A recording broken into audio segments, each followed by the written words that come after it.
Welcome to Democracy Now!, democracynow.org, The War and Peace Report. I'm Amy Goodman.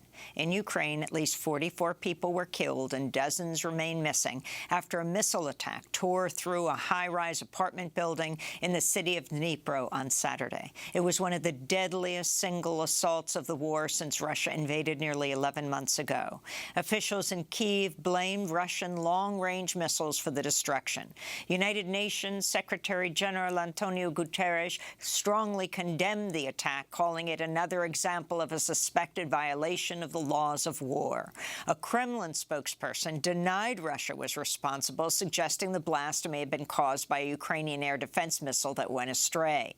Elsewhere, fierce fighting continues to rage in the eastern province of Donetsk, where Russian forces are seeking to take full control of the city of Soledar. Earlier today, the UN's Human Rights Office confirmed more than 7,000 civilians have been killed in Ukraine since Russia's invasion, though the agency believes the true toll is likely considerably higher. In Kyiv, Ukraine's President Volodymyr Zelensky cited the latest Russian attacks as he appealed to allies to send even more heavy weaponry. Чи можна зупинити російський терор? Так. Can Russian terror be stopped? Yes. It is possible to do it somehow differently than on the battlefield in Ukraine? Unfortunately, no. It can and must be done on our land, in our sky, and on our seas. What is needed for this? Those weapons which are in the depots of our partners and which our soldiers are waiting for so much. The United States has launched an expanded combat training program for Ukrainian soldiers. The top U.S. General, Mark Milley, the chair of the Joint Chiefs of Staff, toured a U.S. military base in Germany Monday as Pentagon advisors began training about 500 Ukrainian troops in the use of advanced weapon systems, including artillery, tanks, and missiles. General Milley's trip came just days after British Prime Minister Rishi Sunak said the U.K. would ship advanced tanks and hundreds of armored vehicles and howitzers to Ukraine, become the first Western nation to supply such offensive weaponry. On Sunday, NATO Secretary General Jens Stoltenberg said he expects other allies will follow suit.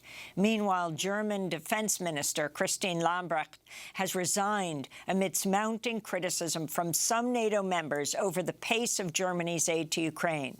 On Monday, German Chancellor Olaf Scholz toured a German weapons factory, promising to appoint a new defense minister soon. What is important is that when we set about the future of our country, we know that Germany needs a strong military and an efficient defense industry.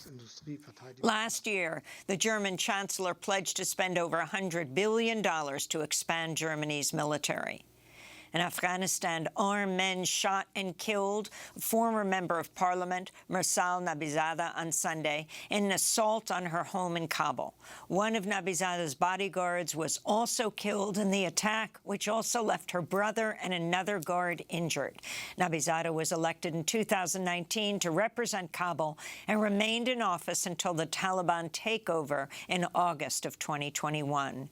Her assassination came amidst a massive crackdown on the rights of women and girls by the Taliban. Over the weekend, the charity Save the Children reported it has resumed a small percentage of its activities in Afghanistan for the first time since the Taliban banned women from working for non-governmental organizations. The group added in a statement, quote, "The ban on female NGO workers, on top of the existing humanitarian crisis, will drive up the needs of children and have a huge ripple effect. It will mean fewer women and girls are reached with essential support. It will mean more children are forced into labor and marriage. It will mean tens of thousands of jobs are put at risk across the sector," they said.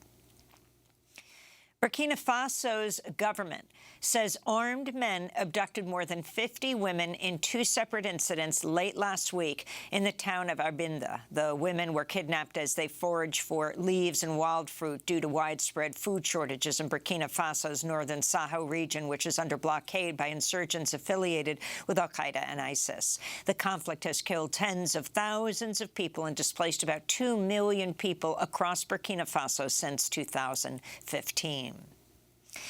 In California, the death toll from 2 weeks of heavy storms and flooding has reached at least 20 after record rainfall and snow continued over the long weekend. The director of the California Governor's Office of Emergency Services described the storms as, quote, among the most deadly natural disasters in the modern history of our state, unquote. In Ventura County, 17 inches of rain fell over the past week.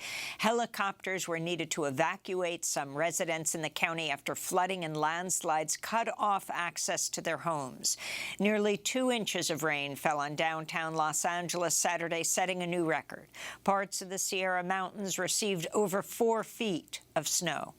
Over the weekend, President Biden approved a major disaster recovery declaration for California. He plans to visit part of California's Central Coast Thursday. Meanwhile, climate scientists are predicting the world will see record heat waves over the next 2 years due to a combination of climate change and El Nino, a natural climate cycle that drives global temperatures higher. Climate scientist James Hansen and his colleagues recently said, quote, we suggest that 2024 is likely to be off the chart as the warmest year on record. In Germany, police say they've evicted all the climate activists who were occupying the western village of Lützerath. Hundreds of activists have occupied the deserted town for months to prevent the area from being mined for lignite, a highly polluting type of coal.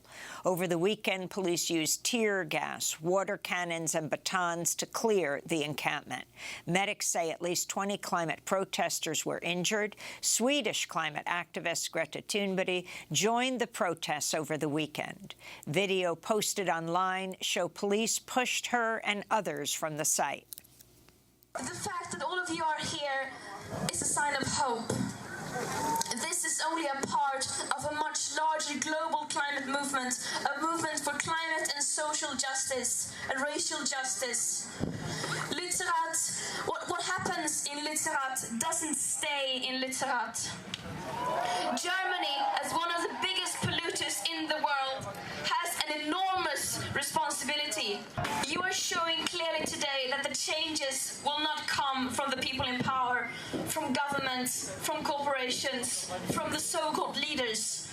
No, the real leaders are here. It is the people who are sitting in tree houses and those who have been defending Lützerath, for example, for years now. The carbon is still in the ground. We are still here. Lützerath is still there. And as long as the carbon is in the ground, this struggle is not over. The World Economic Forum has begun in the luxury ski resort of Davos, Switzerland. On Monday, climate activists blocked a private jet airport used by many to reach the annual conference. According to Greenpeace, over 1,000 private jets flew in and out of Davos during last year's gathering. Meanwhile, over 700,000 people have signed an open letter to fossil fuel CEOs attending the World Economic Forum, urging them to, quote, immediately stop opening any new oil, gas, or coal extraction sites and stop blocking the clean energy transition, unquote. The letter was written by a group of climate activists, including Vanessa Nakate of Uganda and Greta Thunberg of Sweden.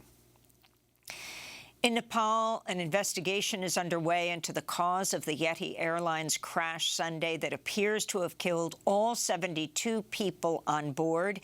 It was Nepal's deadliest air disaster in more than 3 decades. The plane had been traveling from the capital Kathmandu to Nepal's second-largest city, Pokhara, when it began rolling from side to side before crashing into a gorge and catching fire. Investigators were able to recover the plane's cockpit voice recorder and flight data recorder on Monday.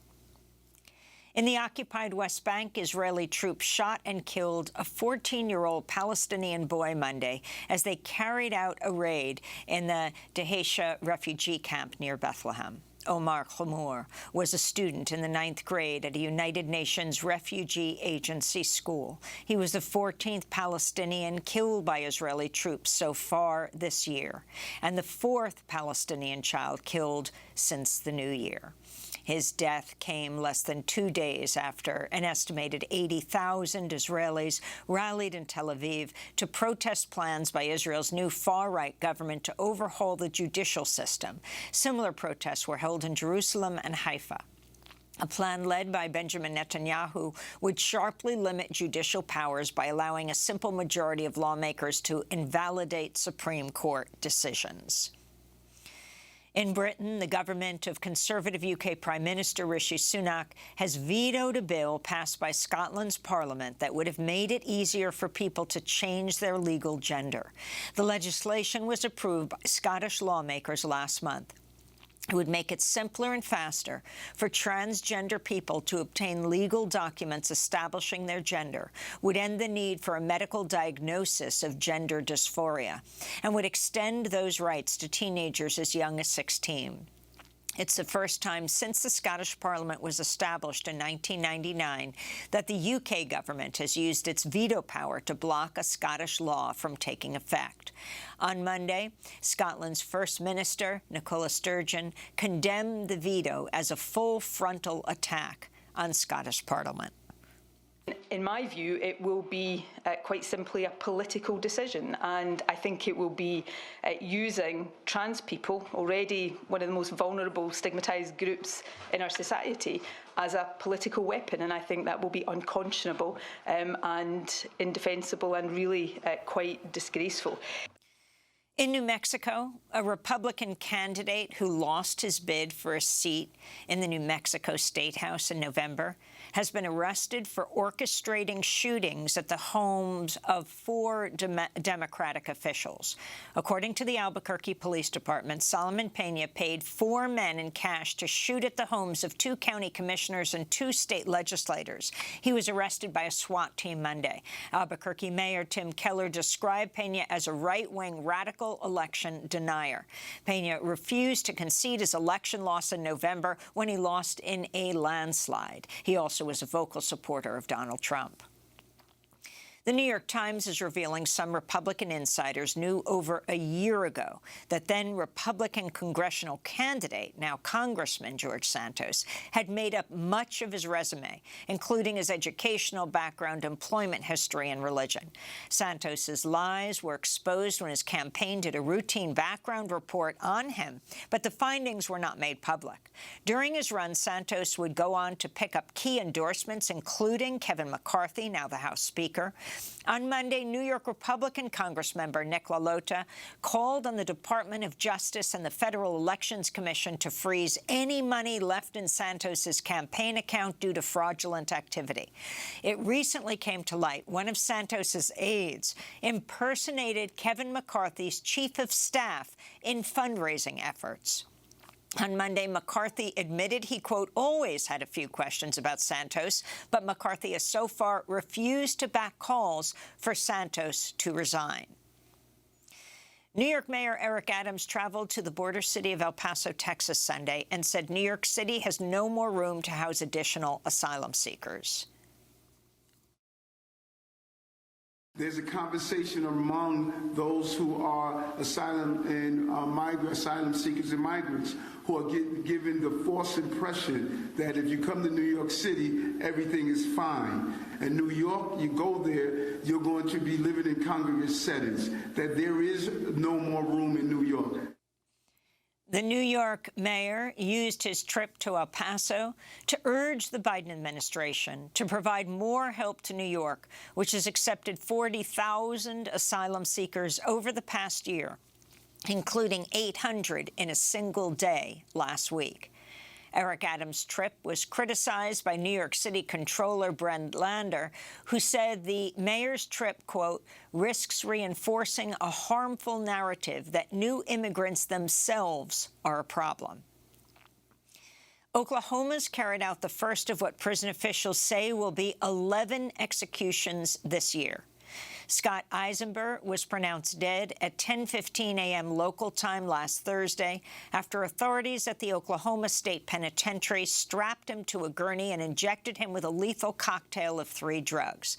Eisenberg is the 8th death row prisoner to be killed since Oklahoma resumed capital punishment in late 2021 after a 6-year moratorium. His killing came as one of Alabama's largest suppliers of packaged gas said it'll refuse to supply nitrogen to state gas chambers. A spokesperson for the company Airgas said in a statement, quote, "Notwithstanding the philosophical and intellectual debate of the death penalty itself, supplying nitrogen for the purpose of human execution is not consistent with our company values," unquote. And the acclaimed novelist Russell Banks has died of cancer at the age of 82. Banks was twice a finalist for the Pulitzer Prize, known for drawing on his working-class background to write about criminals, outcasts, and revolutionaries.